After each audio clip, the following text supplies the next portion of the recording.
Hello, good evening. Nice to have you here today in this session.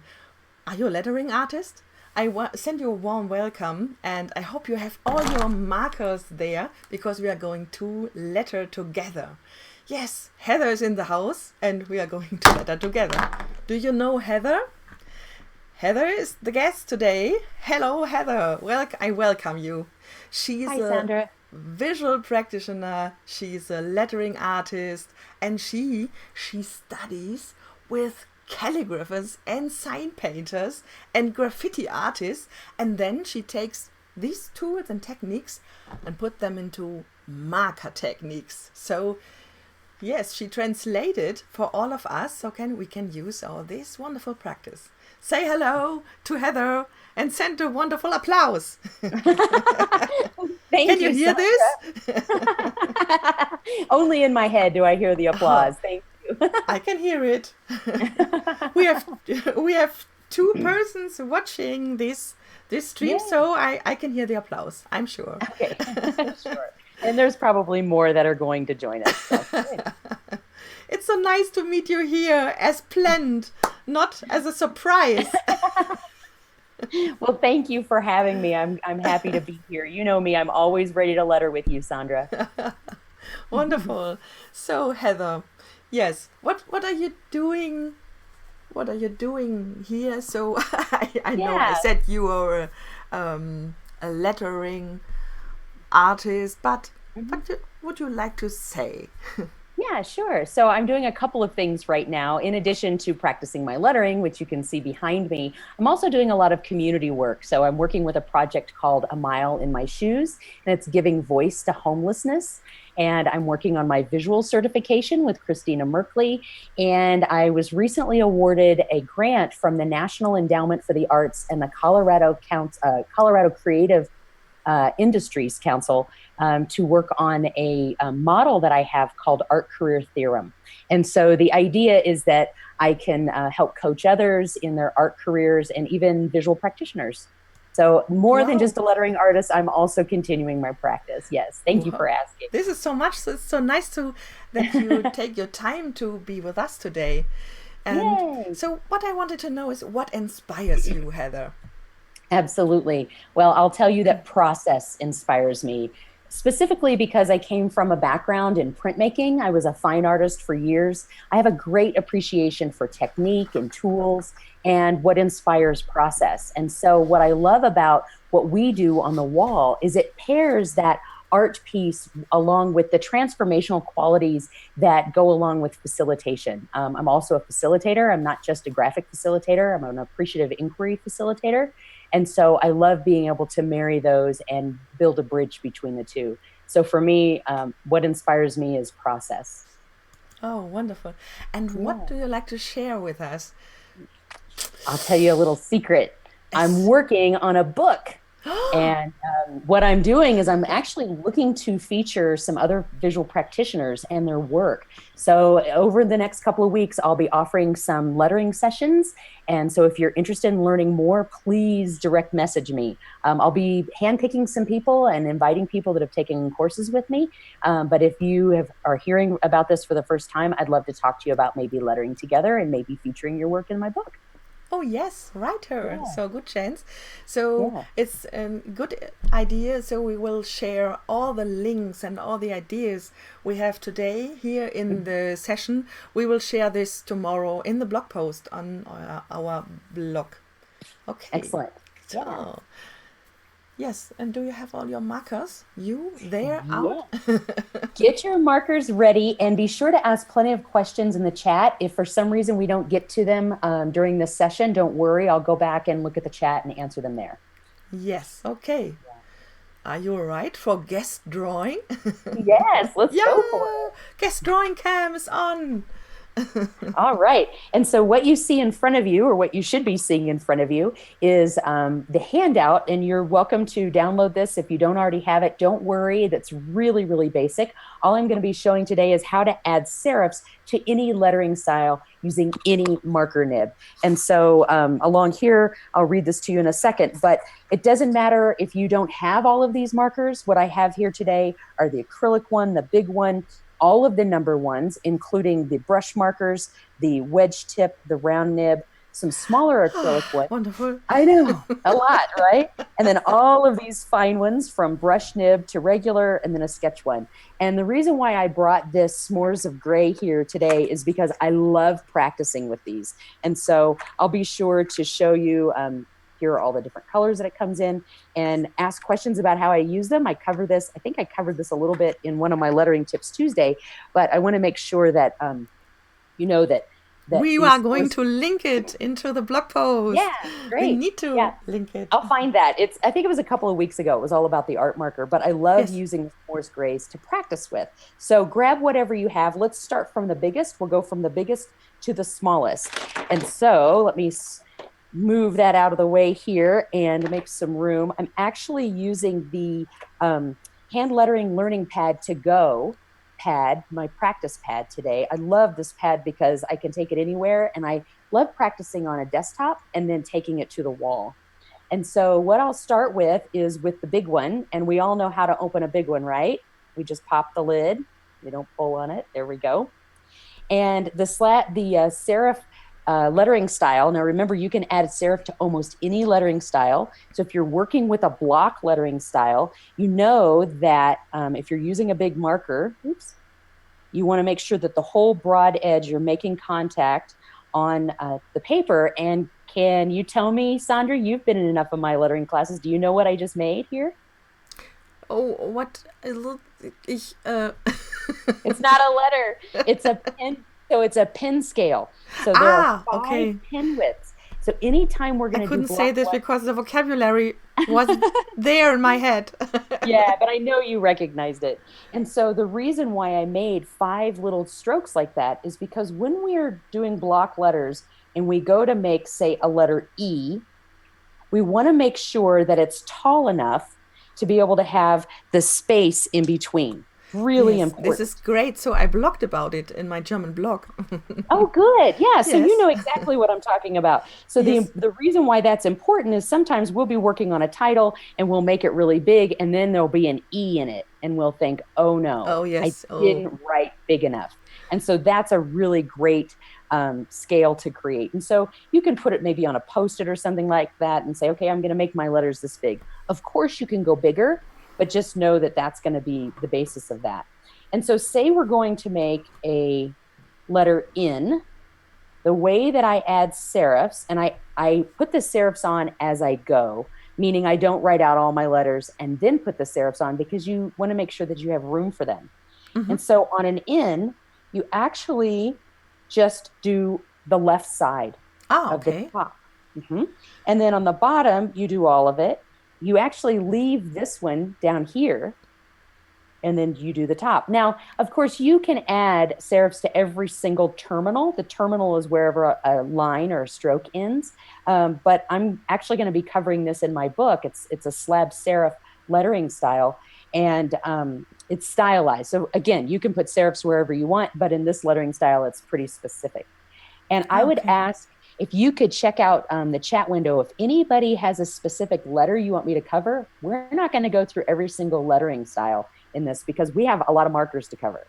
So if there's any other lettering style here you'd like me to do, or a letter that you'd like me to do in this style, tell me. So there's no comment, but I see Sabine is there, so I think we need an S. Oh, of course you need an S. And an S is the hardest one, right? And I'm sorry. No, that's okay. So when I draw an S in this lettering style, I do what's called the spine first. And so I'm literally drawing just that middle part of the S. Okay. And then I'm going to bring it around. And then I'm going to come down because I want there to be a serif there. Yeah. Okay. And then I'm going to go back the opposite way to create a serif here. Looks wonderful. And I may go back in and do a little fill in. Here's the key piece on this. It's important to do this one first because you want to be able to line up your other parts of your S. See that? Okay. Yes. Yeah. And also keep in mind that you want these 2 counter spaces to be pretty equal. If anything, you want the bottom space to be the most equal. Okay? Okay. Yes. Yeah. Ah, wonderful. I can see letters in the chat. So we have Great. Paula. Paula likes to see a G, maybe a G. G. Yeah, so the G is hard. Notice what I've done here is I made my letter down here. I only made it 5 pen widths, but then when I added the serifs, it grew a little bit. So keep that in mind. Whenever you're writing with a letter that is shaped like an O, like a G or a C or an O, you're going to have to make that bigger. So you're going to have to kind of compensate for it. So again, I'm going to do, and this is sort of based on the Roman alphabet. So this is going to be your first stroke. Then your next stroke, you can do this in any order, but the way I do it is I'll bring my G in like this so that when I do the top part, I know that I want to be able to match it up. Ah, okay. With a little half stem again. So your first stroke is that big stroke, and then this stroke. Actually, this is all one stroke. And then I went this way and then down for this stroke. And then this way and down. That's a lot of arrows, but you get the idea. Yes, it's important. And if you, go ahead. And the serif. And then the serif, right there. Yep, that's right. And the serif is this stroke above. This is the serif for that. Right here. So yes, so a serif is any line that comes out from the original maybe monoline stroke, if that makes sense. So, okay. So there's not another serif, another stroke that you do there. So similar to the other stroke, parallel. I need to show you this. Oh, you mean this way? Yes. No. It just goes down. Okay. In this lettering style. I mean, if you were to go this way, I think it would add too many things happening in this G. Like, let's try to keep it simple. But the difference, so let me show you the difference between a serif and a sans serif. So what does that mean? So a sans serif, sans means without, and so this G would just go like that. Ah, okay. So that would be, so this would be a sans. Okay. So without. And then this is a serif. Okay. Yeah. So then we have a B. Any other letters? Please, a B. A B. Very good. So a B is actually going to have the same serifs as the N does, but you're going to build them in. And so what I mean by that is you're going to start way over here and write B. And then I'm okay with it kind of tapering off here because I'm going to start again and go down here. And I'm okay with tapering it off there because I'm going to go this way and meet up with it. Wow. And then I can do a little touch up if I need to. Yep. Great. And so your serifs there are here and here. So that would be the same if we were to draw, let's see, a D or an R or a P. Notice all these serifs that come out there. Oh, okay. I like this. So I can see in the chat there's a question from Sabine. Where would you put the serifs on the S? I think it's you said it. So Sabine, I did. Please. Yep. So that was the question where you put this S, but and if we don't, and if someone misses out, don't worry. You can always go back and watch this video. We're going to post it, and you can put it on pause and find that. But again, just to review, the serifs on the F are here and here. Okay, thank you. Good. And there's another question. So, is 4 pen widths your ideal scale for the big one? Or are there lines in the to-go pad for 5 pen widths? That's an excellent question. And so in the to-go pad, this is actually made for a number 1. And so I'm not really using the lines here, except for maybe I would use the baseline. And even if I'm going to go break the rules and use a 5 pen width, then I would still use this paper because I want to visualize these lines here so that when I get up to that big scary white wall, when I'm in front of a client, I can visualize them again. And so I'm just thinking about how they are in relationship. So in this case, it's not really important, but to see the lines or go by the lines, but the pen scale is. Let me show you another example. If you wanted to write really big, say twice as big as this, this measurement here, you could do 2 strokes. So meaning you would double up your letters. And so if you're going to double up your letters, you would still need to make a pin scale like this to say, okay, I want to draw that big.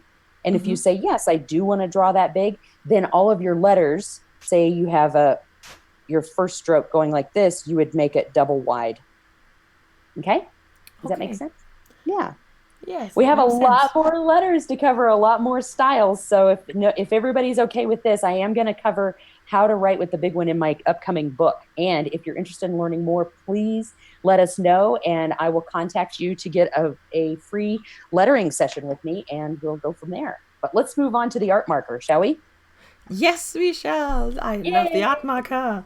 I do too. I think it's my favorite. When I first started graphic recording, I didn't know what to do with it, but now I love it. And many of you know that I teach brush lettering with the art marker. And so the rule there is about, it's perpendicular ruling, meaning wherever you want your thickest line, you go perpendicular. And you may know that we practice thicks and thins.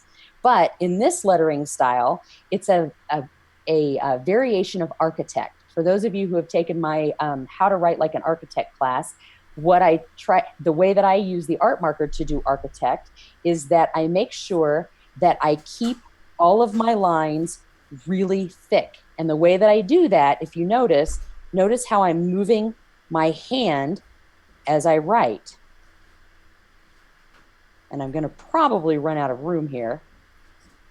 But notice every time I do a horizontal, or every time I do a vertical line, my marker is horizontal. And every time I write a horizontal line, my marker is actually vertical. Got it? Wow. It sounds like some sort of sport. That's right. You have to do a lot of movement here. But here's in general, I like the architect, but I say, wow, there's so much work. So it is, but it's actually very beautiful. Yes, it is. And it can be very fast. And if you like to write in all caps, it'll help you be stylized. But here's the thing. How do you add a serif to it? And so here I am going to follow in the Neuland to-go pad, my baseline and my ascender line. I'm going to try to keep it within that area. And so when I make an A, I can put a serif here, and I could make it go all the way across, but like the N, I kind of like. No, I like it. Yeah. With an R, I'm going to start early and then go like that. And I may add a serif there. I could add a serif here, but I'm thinking about my C, and I probably just want to make my C touch. Oh, okay. You know, I'm making a design decision. And then look, I just put the little serif at the top. I didn't put it at the bottom here because I think it's too confusing for the eye. It's not necessary. So with architect, sometimes we make the second stem a little higher, both at the top and the bottom. So we move the whole thing up. And notice all my crossbars kind of go up at an angle. And I'm going to add a serif on each terminal, right? Yeah. Same with the I. It's pretty simple. Now, when we get to the T, I'm going to make a regular T, and then I'm going to add a serif on each end going down, and then one at the bottom. Okay. Now, with the E, sort of like the R here, we're just going to start early and go out. And then I kind of like to draw those first and go, okay, how big am I going to make my serifs? They should be the same as kind of everywhere else, but I kind of want to write those in before I do the across one. And if I don't have enough room in the middle, I won't do another serif here. I think that would be too busy and they would touch. Okay. So I'm going to go ahead and start on the next line. There's a question in the chat. So Tina asks, would you recommend avoiding serif with a light color ink to avoid it being dark where the lines overlap? That is an excellent question, and let me show you. This was the second excellent question of Tina. Thank you, Tina. She asks a lot of excellent questions. I know that about her. Okay, so let me just show you with the grays. This is why I love practicing with the grays, because I can see where my marks overlap. Yeah. So colors like this, like the 8, like this is a gray. Let's see what color gray that is. That's a 106. I love to draw with them because they look sort of like graphite drawings from across the room, and I love to practice with them. but you may decide that you may not want to graphic record with them. It's up to you. If you can clean it up afterwards, that's fine.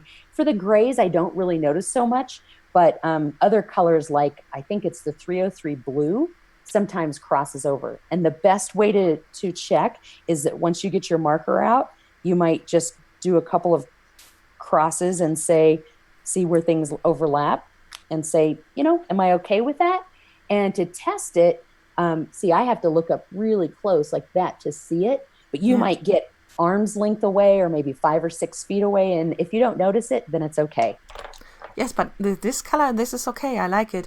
But with the 303 and the 704, what my favorite pink is, so it doesn't look that nice, I think. Yeah. This is a good idea. Yeah, you can definitely use it for other things too. Okay, is everybody good with that one? Because I want to move on. I don't want to miss out on anything. Yes. Any other special letters you'd like to see with the serif using the architect variation?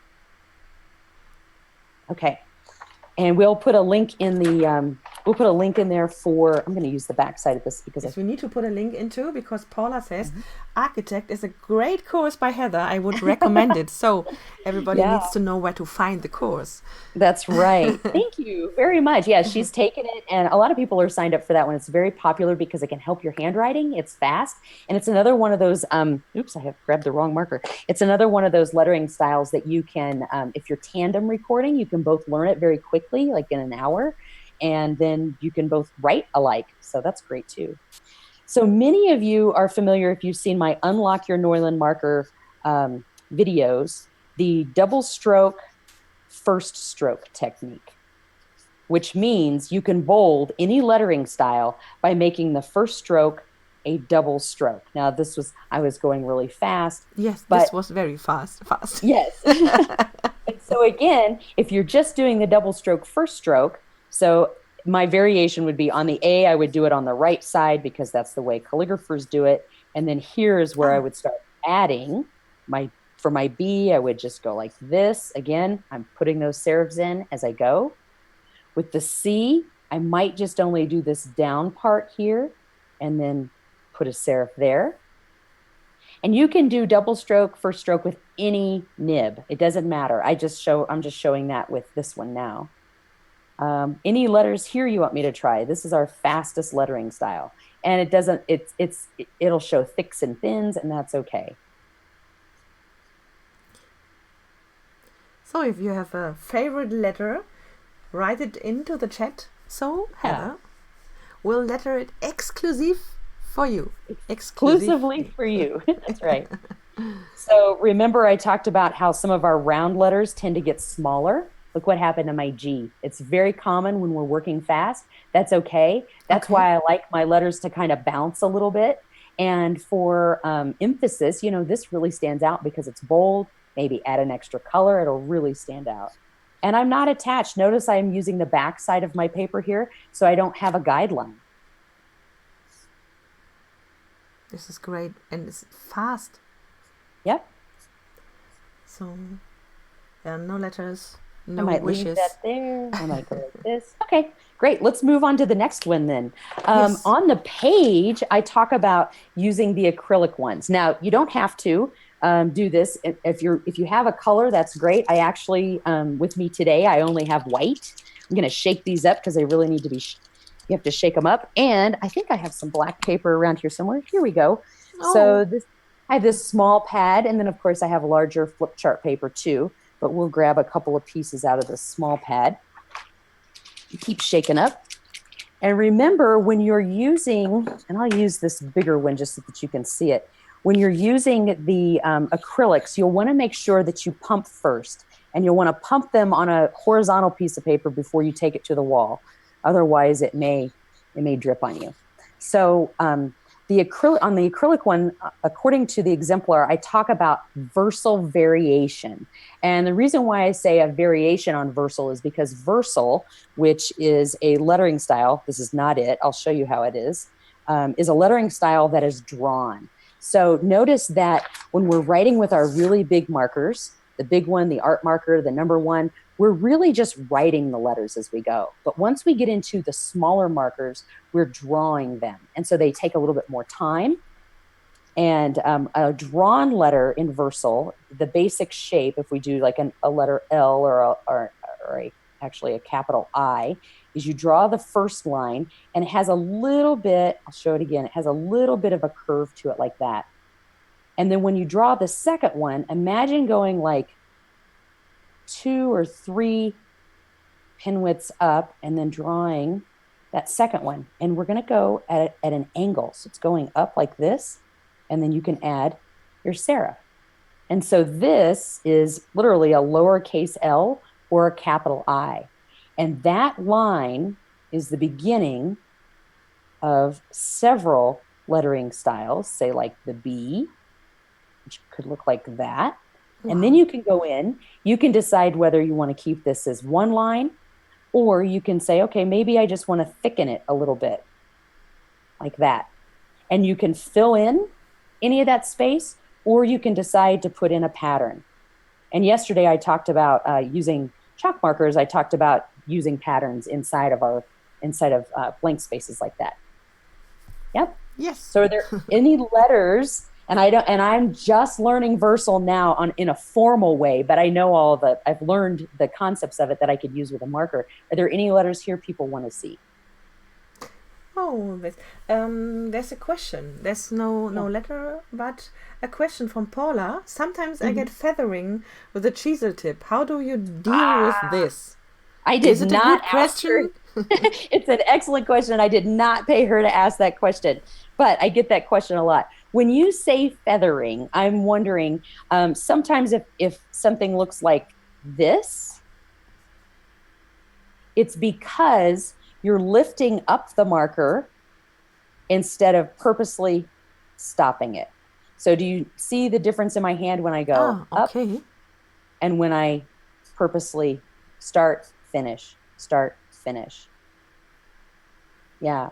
So I have a little bit of feathering that could happen too. It might be that your marker needs to be replaced, or it may be that you're not using the whole broad edge of the marker. And you don't have to. Most of the time when I'm doing my rapid lettering style, I am just using the top half of that tip, just the very top part, almost acting as if it's a monoline. Mm-hmm. So let's go to the monoline for a second. Same thing, the monoline, which is what we call the round nib, right? For the marker. So for those of you who like the round nib markers, because for whatever reason you don't like art marker or the wedge tip, notice that when I do rapid here, no matter how I write, no matter what angle that I write in, it makes practically the same line. Mm-hmm. But here, when I use the very tip of the chisel or the wedge, I think we call it wedge, it has a little bit of variation. Not much. This is mono or round. Paula says, I feel like it's my tips. Okay. Yeah, it might be the tips, so you can replace your nib. And if you need help with that, I think I have videos on how to do that, and I think there's other videos out there too. Yes. All right, so now I want to get to one of my favorite lettering styles. I know that Sandra is... the black one. There was the black paper. Oh yeah, we were talking about the black paper. Yes. Did anybody have any more questions about that? So I can say that we are in June. We will have Renata Algarado here for acrylic markers. So let's shake together. Yeah, let's shake together. Exactly. I'm glad you brought that up. I can't wait to letter with her because she is the queen of acrylic markers. Yes, she is. I love it. So the lettering style that I want you to consider now is with the fine art, the fine one art tip, right? So this is the art marker nib. This is the really long one. For those of you who may not know how to use this, I came up with an entire lettering style back in December that Sandra was nice enough to host me on. Do you remember this, Sandra? Yes, sure. It's what Twinkle. Is it? Twinkle. It's Twinkle. It's so nice. Twinkle. So what Twinkle is it is a lettering, it is a serif lettering style that you actually use that whole width. You go back and forth like that, and then come down and go back and forth. And you make these very, very skinny little serifs. And what I love about Twinkle is that the baseline, that's where all your letters sit. They can dance. They can be all over the place. They can go up, they can go down. Let's dance. So if you want, so if you wanted to make, if you wanted to purposely make a baseline that goes like that, you can certainly make it dance. You can rotate some of your letters. You can break the line a little bit or stay there, like it can come down. Actually, Twinkle, if you're doing Twinkle, I actually just put a dot on that. But the proper way, maybe you make a G that looks like that. I like the G. The proper way to dot your I would be to make a star. Yes, wonderful. This dancing font. And needs a bit patience. So for me, but you can go really fast. So I showed it really fast. Yeah. You don't have to, but you can go fast. And what I love about Twinkle is I'm thinking about the relationship between my letters. I'm playing with how do they look next to each other. And I like to do it fast and kind of messy because I think it's just a very expressive lettering style. This is nice. This is again a good idea to know, because this faster thing, it's a natural bouncing or natural dancing. Sometimes people say they are bouncing letters or lettering styles, and they don't look very nice. Sometimes it's not that natural, so that these the letters don't have any connection. Is it right? So, yes. So if you're also wondering what other lettering styles can I do with the Find One art tip, and I came out with a lettering style at Halloween, and you can see that on my Facebook page, called Scary. And so at the top, it kind of, you use the wide part and then you go very thin as you get to the bottom. Another way that I like to use this marker is to add shadows. So it's a great marker if you want to add a drop shadow of some type like that. Right? Yes. Oh, wonderful. I love drop shadows. Yeah. And that gray is wonderful for that. Yes. That's what I usually use. This one's a 101. In general, it's 101. No, 101, yes. Yeah, 101. That's right. Okay. So we have two more left. Let's look at our Find One with the round nib. Okay, so you can use any color. It doesn't have to be an outliner. But the reason why I'm using the outliner, and I'll draw the same letter that I drew on the exemplar, which is the letter N. And this is a lot like the double stroke, first stroke. Actually, think of it as doing faux calligraphy, which means any downstroke is going to be thick and any upstroke is going to be thin. But what's great about using the outliner on this is that I can go back in and add color if I want to the middle part. And of course, I wouldn't normally use a fine one to color this in. I would probably use a number one or an art marker because it would be faster. But that's the closest color one I have near me. So, yeah. So any specific lettering style you would like to see here, especially since I'm going to do lowercase. And notice on the E, I might just put, there's not really a serif there, but for the U there is.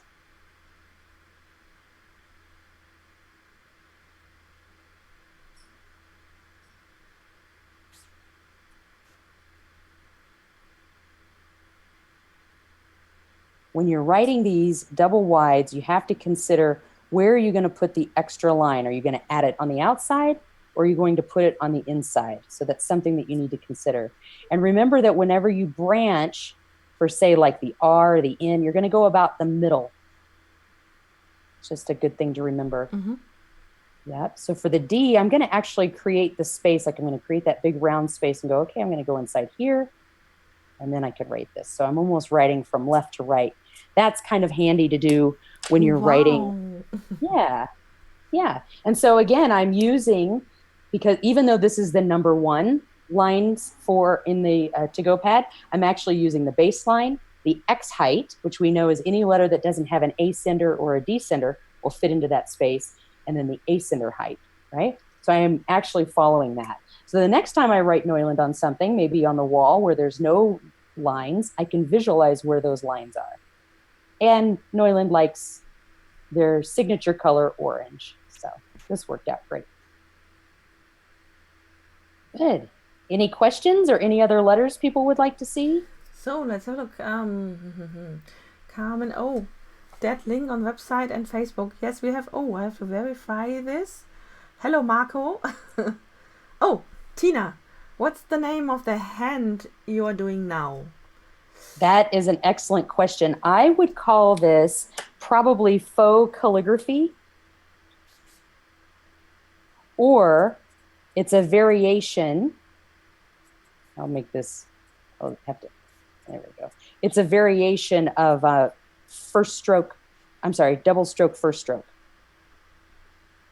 It's not really I don't know that there's really a name. We see this a lot in graphic recording. A lot of people use this. Yes, and it's so fast if you do this. So I can't really own it. It's not really mine. I see it everywhere. There's even fonts that you can type online that look like this too. Yeah. But the idea, remember, the smaller marker we go, the more we have to draw our lettering. Yeah. You notice you said I was going fast. Well, maybe here, but did you notice how slowly it took me to write this compared to earlier when I was just writing the words? Yeah, yeah. You know? Good. All right. And then the very part. Yep. This is the drawing part. And so now we get into the sketch one. And the sketch one is fantastic for sketch notes. And we can do nearly the same exact thing. But notice it's so thin, and I'll move my hand out of the way. It's so very thin, and I'm writing pretty big. If I were sketchnoting, probably the largest letter I would make would be about a half of an inch. So I'll write it up here so you can see a comparison of how. But if you have nothing else at hand, this technique helps you to be seen. Yes, that's right. It helps you to be seen. And you can come in and one of my favorite fills is I do three little tags like this. Let me show it to you. Oh, okay. So yes. Tiny. Tiny. And it is. And so just so that you can see it a little bit bigger, I'll use my monoline, let's see, my round nib big one, or number one, sorry.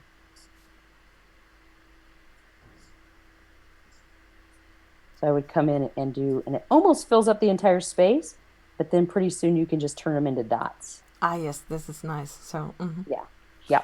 And the that's dots the idea. And the lines and all that. Yeah. Yes, this is great. Yeah, and thinking so if you about have time to do this. Yes, especially if you're just doodling, if you're sketchnoting, if you're in a meeting and just taking notes. Anytime you have a big space like this, you can fill it with any type of pattern, if there's enough room, right? So you can make the lines go either straight across or at a diagonal. You can embellish it in different ways. Okay. I love it. Wow, we covered, look at how many markers we covered. We covered a lot of markers in a short amount of time. Yes. Right? And if you don't stop, I won't stop the session. No, I'm going to sit here and watch it. I could letter 3 hours. I could letter all day long. Those of you who know me know that. So if anybody has any other questions, I'd be happy to letter something for you. But other than that, I think that covered it. So you could use this as a bit of a guide. Yeah. And thank you for that. This guide will be on the blog page tomorrow with all the links to all the markers you used, and I think we'll have some pictures of what you lettered here, that you can see them in the blog and then you can try them out. And yes, but now we have seen you practicing, and if we like more of you, what can we do? So I will come letter back with me to guest and host guest. Absolutely. So let's letter together. Let's talk about where we can do that. Who is going to UViz? Yeah, UViz. Yeah.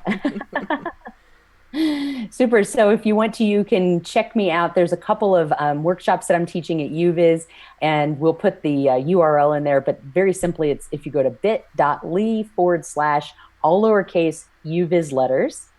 And then I have online courses that I offer at letslettertogether.com. And since you're watching this probably on Facebook if you're watching it live, I do have a Facebook page that has a ton of videos, free videos. I put up Lettering Tuesday. Lettering Tips Tuesday every Tuesday. I've been doing recordings up until May. They've all been just pre-recorded. I show you 4 different lettering styles using 4 different markers. Each week is a different letter, but I've been live in May, and next week is my last live event before I go silent again, but I'll still put up some recordings, so you're welcome to check that out. Okay. And my Facebook page is Corporate Graffiti Artist, the whole thing. So, yeah. Yes, we'll link it into the blog. And great. Yes, live. So, meet Heather live. Yes, and Noylan has been so generous to raffle off 2 tickets to my UViz workshop. Let me show the picture, raffle. Here. Oh, we can't hear you with this. So we come back, raffle. Let's say something about the raffle. So, what should people do to get one of these wonderful tickets from your workshop? You want me to say it? Yes. Okay, great. So what you're going to want to... It's my turn. It's on my page. Sorry. Sorry, it was so nice. You talked so much, and it was great to listen. So I said, why not say it? So. That's okay. I'm happy to say it, and I'm happy. Yes, so Heather talks about workshops. This first... Talk about your workshop, and then it's my turn with the raffle. This is here on the script. Okay, super. So I'm offering 2-day workshop. The very first day is called Level Up Your Lettering. And so what you do before the class even begins is I send out a pre-lettering self-assessment so I can see where you are, because we want to level you up from where you are. This class is custom built for the people that are in it. Once you get into the class, I go over the materials. There's a ton of materials and a ton of handouts. I'm known for giving out a lot of Noylan swag. We do a quick lettering warm-up just to make sure I know your letters, you know your letters, and then we automatically go into the different types of materials. So we'll fill a fat one, those big markers, and we'll do some lettering. I'll show you a couple of hacks with that. And then in the afternoon, we learn to letter like a sign painter. Now, this is my signature lettering style that I'm working on this year. And probably by UViz, I'll have a small pamphlet to give out that has a bunch of different sign painter lettering styles. And then we'll talk about how do you scale that lettering style up or down for hierarchy. And that's really important. It's something that we really need to focus on as graphic reporters is what is our glance, scan, read, study? When do we use them, and how do we really make some of our letters pop? And then day 2 is practical application. So the first day is really about materials and tools and the different lettering styles. But day 2 is, okay, how does this pertain to me as a visual practitioner? And so we started out with a guided visualization that helps increase your confidence as you're working at the wall. This has helped me, and I've heard that it's helped a lot of other people too, is really focus on what you're doing and to visualize it. Because we've been working with markers or some kind of mark making material in our hands since before we started making memories, we kind of take for granted. And a lot of people that are doing graphic recording just use their handwriting, and that's fine, except maybe you don't have such great handwriting. So I help build your confidence there.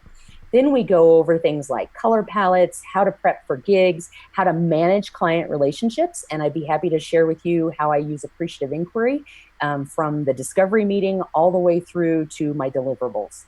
And then in the afternoon, we really dive deep into how do we make titles, how do we do some composition on the page, and then hierarchy again. And later on, people create their own hierarchy legend, sort of like their map, and when to use certain lettering styles. And then, of course, with each day, You get a virtual session with me. So after the workshop, if you want to keep lettering with me, we can do it just like we're doing on Facebook, only we do it in Zoom, and we can letter together. So you get a free session too. So I try to pack as much as I can into the 2-day workshop. Yep. Wow, you need to go there. I'll be there. Yes, thank you. You need to come, but there's an idea. So you should, yes, you can go to the website and now book now. Yep, you can book now, or you can, that'll guarantee your spot. Yes, you can win. You can win. You can't see me now. Send a birthday wish to Neuland. So Heather's ears are, wow, what is that? So this is the raffle. See this wonderful picture. So go to www.neuland.raffle and send your birthday wish. So you decide if you want the workshop from Heather, or the workshop from Brandy, or the workshop from Kelvy, and then you have the chance to win one of 2 tickets for one of these workshops. So what you need to do is send a birthday wish, send a picture or a video or what you like. So yes, it's easy. You do not need to buy a ticket if you win the raffle. No, you don't. No. But if you want to guarantee your spot, you will need to buy a ticket. And there's only 2 spots left, even after the raffle. Yeah. Yeah. We need this banner now. So only 2 spots left. Only 2 spots left. Oh, only 1 spot left. So yes.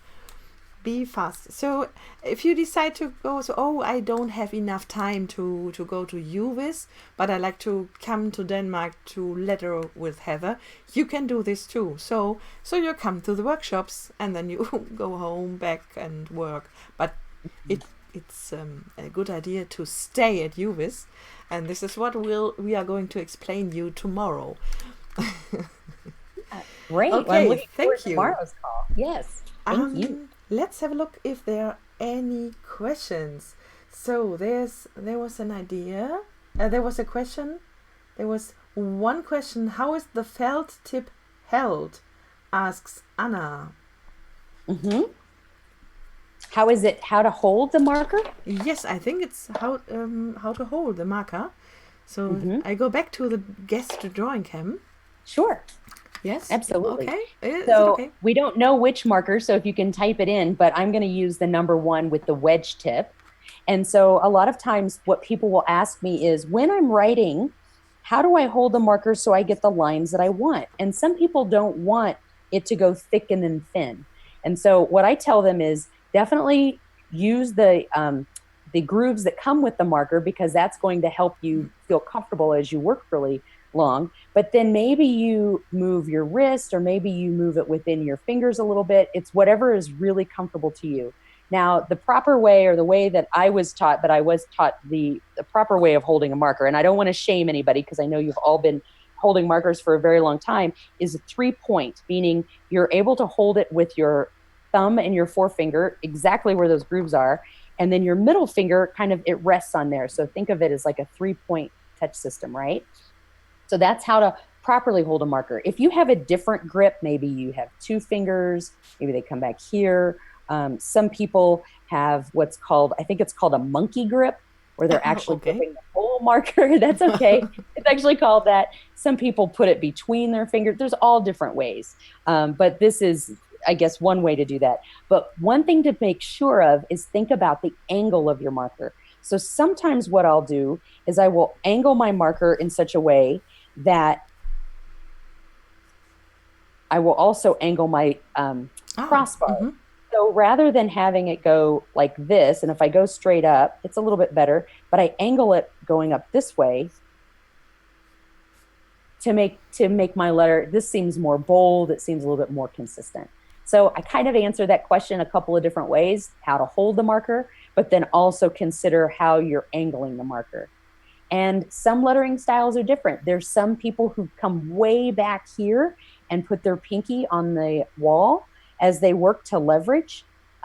I personally, I hold it pretty close to the edge and I use the back of my hand and it slides across the paper. Mm-hmm. Yep. Yeah. Oh, okay. With the angle. This is interesting. So I love it. Any other questions? Good idea. Yeah. No. So Renata says that she loves us. It's nice. We love Renata too. Yeah. And yay, I can't wait to see her. She's going to be interviewed soon. Is that right? Yes, that's right. Yes, yeah, but the script is not that right. I will send it to you, Renata. So I look forward to seeing hers. Yes. And one more. I know we can change the position of the felt ending in a marker. One more. I know we can change the position of the felt ending in a marker. Yes, I only read this, but I don't understand. So, do you have any idea? That I don't know. I can't see the comments. I can go back and explain it. And if you ask, like I said, if you ask any questions even after the event, then I will answer them live next Tuesday at the Lettering Tips Tuesday. But yeah, we may need you to explain a little bit better what you mean by that. Yeah. Ooh. And there's lots of angles too. Like sometimes before I was showing is the video still on my hands? Sandra? Yes. Okay. So when I'm making an E and say I want to make it all really thick, like this, I'm turning my entire marker. Whereas if I'm doing like a lowercase e, I'm using pressure, but I'm not moving the angle of my marker as I draw. I'm using pressure instead, but I am pointing at where I want the thickest part to be. And if I were using a wedge nib in holding the marker, like I showed you, I may do it this way, or I may just go right up on the tip so that I'm doing more of a monoline. Yeah. Is it perhaps the answer to your question, Anna? Yeah. So, and if not, keep asking it, and I'll try to. I'll do my best to answer it online or next week. Okay, so perhaps somebody can help, or this is the answer to your question. So yes, let's come back. All right. See. So what have we? Yes, it's raffle. We have the raffle. We have the lettering. We have. We hope we have collect some new lettering addicts outside, and yes. So here, let's have a look. Thank and goodbye. Now it's time to say goodbye. If there are... Thank you so much for having me, Sandra. Yes, thank you for your time. Thank you for your ideas. And yes, if you have any questions, ask them under the video, and we will answer these questions. And we will put all the materials into our blog post, and you will find it tomorrow or on Friday in the Neuland blog. So yes, and we will share it here on Facebook, so you will find it. And yes, and thank you. Thank you for your time. Thank you, Heather. So thank you, Sandra. I appreciate you having me on your show today. You're sitting there. Can see you. Okay, and tomorrow we will meet Christina Elise Hemmingsen and Mara Kallert in the talk live, because we have 5 good reasons to attend to UVIS 2018. So if you don't know what does it mean UVIS, and if you want to know what's behind this, to draw, not to draw, and if you should go to UVIS or not, you should come tomorrow evening at 7 p.m. It's 1 hour later tomorrow for nearly half an hour, and to ask your questions and to get to know what UVIS is and why you have to go there. Yes, this is what I have to say. So thank you for today and see you tomorrow.